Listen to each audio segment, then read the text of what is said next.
வெயில் காலம் ஸ்டார்ட் ஆயிருச்சு. ஸோ அதுக்கேற்ற மாதிரி பழைய கடையிலும் கொஞ்சம் திங்ஸ்லாம் கலெக்ட் பண்ணி எடுத்துக்கு வந்திருக்கிறேன். இதை தான் ரெடி பண்ணி எப்படி ஒர்க் பண்ணுறது, இதுக்கு எவ்வளோ நாங்கள் செலவு பண்ணுறோம் அப்படிங்கிறத டீட்டெயிலாக பார்க்க போகிறோம்.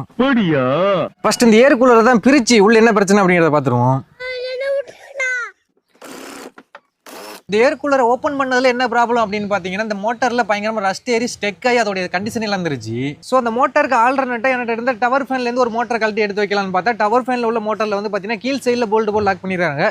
அதுவே அந்த ஏர் கூலரில் உள்ள மோட்டரில் வந்து பார்த்தீங்கன்னா மேல் சைடில் போல்ட் போல் லாக் பண்ணிடுறாங்க. ஸோ இந்த மோட்டர் அந்த இடத்துல ஃபிக்ஸ் பண்ண முடியாது. அதுக்காக நான் என்ன பண்ணேன்னு பார்த்தீங்கன்னா, அந்த ஏர் கூலரில் உள்ள மோட்டரை கட் பண்ணி ரிமூவ் பண்ணிட்டு அந்த இடத்துல வந்து நம்ம டவர் ஃபேன்லேருந்து எடுத்த மோட்டரை ஒரு ஆல்ட்ரேஷன் மாதிரி செட் பண்ணிக்கிட்டேன். அண்ட் ட்விஸ்ட் என்னன்னு கேட்டிங்கன்னா, அந்த டவர் ஃபேன் மோட்டர் ரன் ஆகலை. அதுக்கப்புறம் இன்னொரு டவர் ஃபேன்லேருந்து மோட்டர் எடுத்து ஃபிக்ஸ் பண்ணிட்டு க்ளீன் பண்ணி ரீஅசெம்பிள் பண்ணிக்கிட்டோம். அப்புறம் நார்மல் டெம்பரேச்சரையும் ஏர் கூலர்லேருந்து வர டெம்பரேச்சர் டெஸ்ட் பண்ணோம். என்ன ரிசல்ட் அப்படின்னு நீங்களே பார்த்துங்க. நம்ம இவனை பழைய கடையிலேருந்து ஒரு 350 ரூபாய்க்கு வந்து எடுத்திருந்தோம். இவனுக்கு நம்ம பெருசாக எந்த செலவுமே வந்து பண்ணல, கையில் இருந்த பொருளை தான் வந்து போட்டிருந்தோம். அப்புறம் இந்த வீடியோ ஃபுல்லாக பார்க்கணும்னு நினச்சிங்கன்னா சேனலை செக் பண்ணி பாருங்க.